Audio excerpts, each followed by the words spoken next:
But I've suddenly found myself with a lot more spare time on my hands, which is good because I get to be in places like this. But it's bad because I'm not getting any income anymore. And the reason for that is, won't be a surprise to a lot of you out there, is AI stole my job. Because you see, for the last few decades, my life was writing. And it was the kind of writing that AI is very good at. That is, writing about different subjects, researching them, writing them for different audiences, and presenting them. I mostly worked for government. It was mostly about natural resource management, nature, that sort of thing. That's my background. So here we are today, under the shade of a casuarina. That's an Angophora there, Angophora costata. We're about an hour's drive out of Sydney, and there's no one here. I hope you can hear the sound of the creek down below. We've had a lot of rain lately, because that's the only sound that's here, apart from the odd bird. And yeah, I think it's time that we all have a talk about where we go from here. Yeah, it's a funny time. I mean, apart from the obvious other stuff going on in the world, the Western world anyway, that's now imposing itself on the Middle East in the most terrible ways. Apart from that, we've also got an incredible disruption in the form of, well, they're actually just large language models. It's not really artificial intelligence yet. That might come, but I'm yet to detect any large language model with feelings yet. Yeah, which is a shame, because I'd like them to feel guilty about taking my job.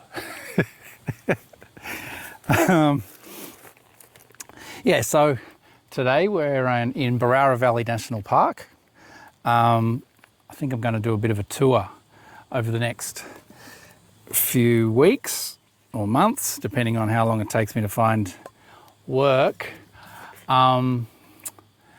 And there's a lot to explore just around Sydney. This park is actually contiguous with wilderness called the Wollemi Wilderness, which you might have heard of because the famous Wollemi pine, which is a very ancient tree that was only discovered in the 1990s, is in an undisclosed location in that valley. And I'm one of the few people lucky enough to have not seen the Wollemi pine in the wild, but to have canyoned in that area, very close to it. You've got to go down by either ropes or a helicopter. I chose ropes because the helicopter you dangle from a rope, and I'm not trained for that stuff. Yeah, so on the walk in, I'll probably film on the way back out from where I am. This is a bit of a secret spot. I don't know that many other people come here.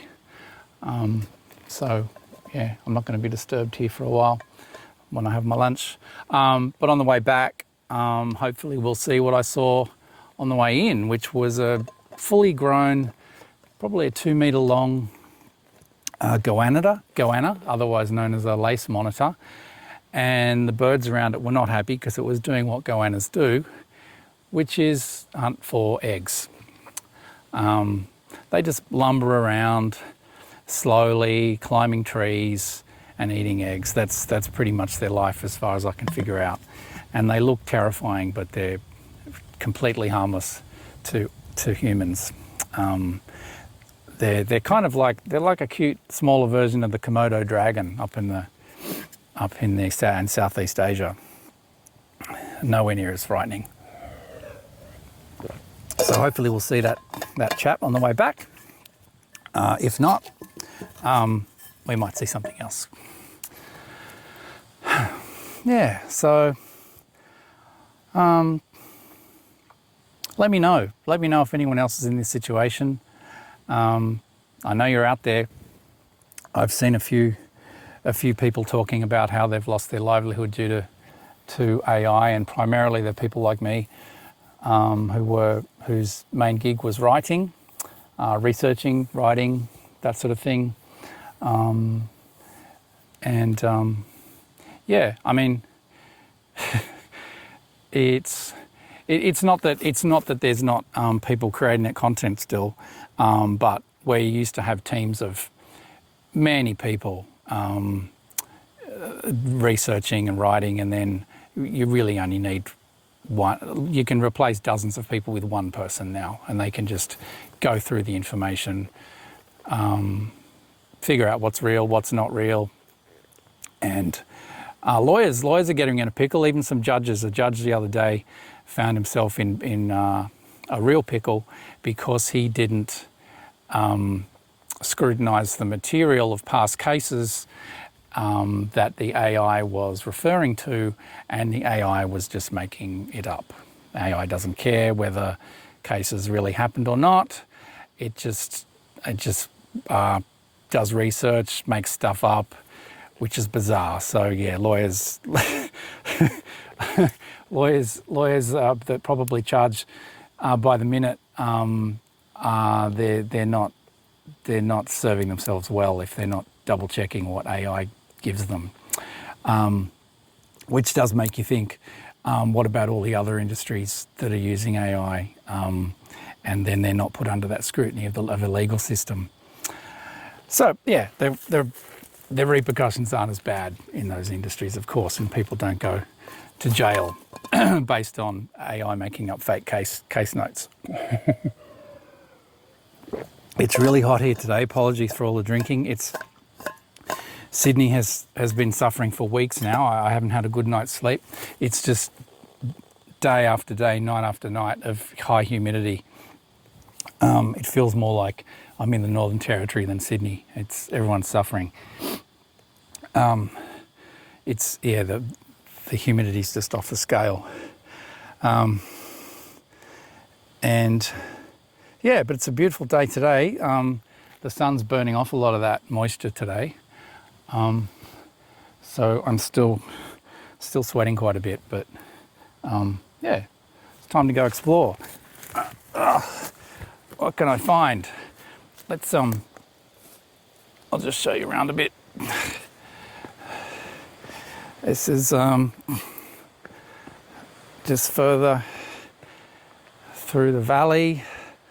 That's not the way that I came. The river's down there. Hope you can hear it.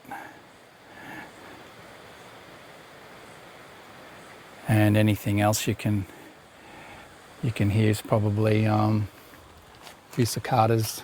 We haven't got as many as last year. I thought I was going to go deaf. There were so many of them.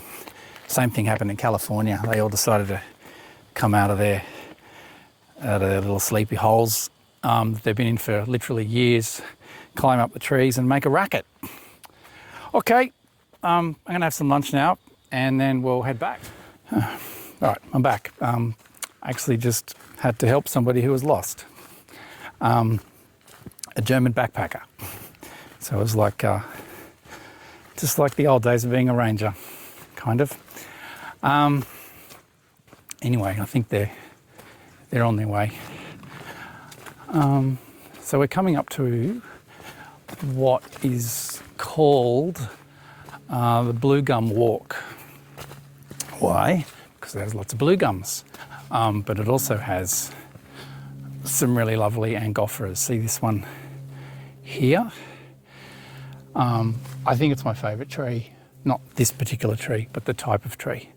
They kind of look very human. Their bark is ranges from flesh-coloured to orange, pink, changes throughout the year too.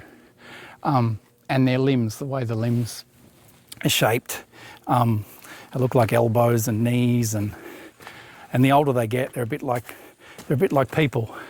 The bendy bits get more and more wrinkly as they get older.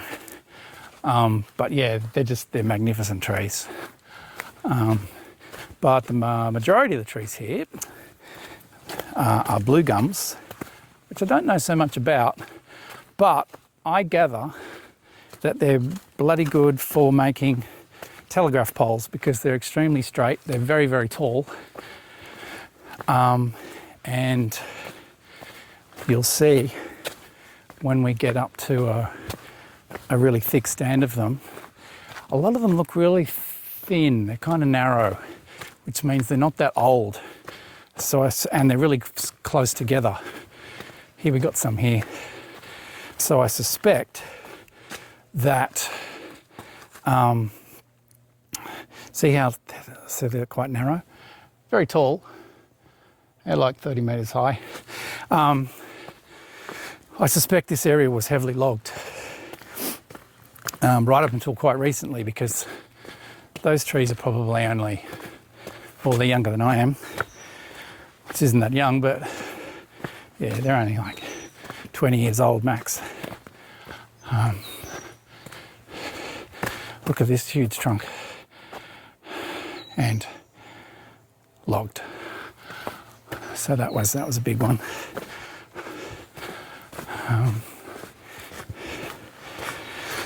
Really giant trees in Australia, the ones that kind of are almost as big as the sequoias in the northern hemisphere, they're down in Tasmania, and we're still fighting to keep them. It's just really, really hard to convince the logging industry that it's time to move on and stop logging native forests. Native forests being ones that aren't planted. We've got enough land now to plant forests and harvest them, manage them. We really do. But, you know, Mr. and Mrs. Quick Bucks, the temptation to harvest trees that you didn't even have to plant, like these ones, you can see it'd be quite tempting. Look at this great split of rock here. I wonder, did the tree split the rock, or did the rock split and then the tree grew there? I don't know. I suspect the rock split and then the tree grew there, because the tree's not that old. Oh, here we go. Here's some more people. Yeah, just check out this spot. Isn't it lovely? And this side too. All the tree ferns and bracken fern floor there. It's just beautiful. Okay, I'm getting out of breath. It's just too humid. See you later.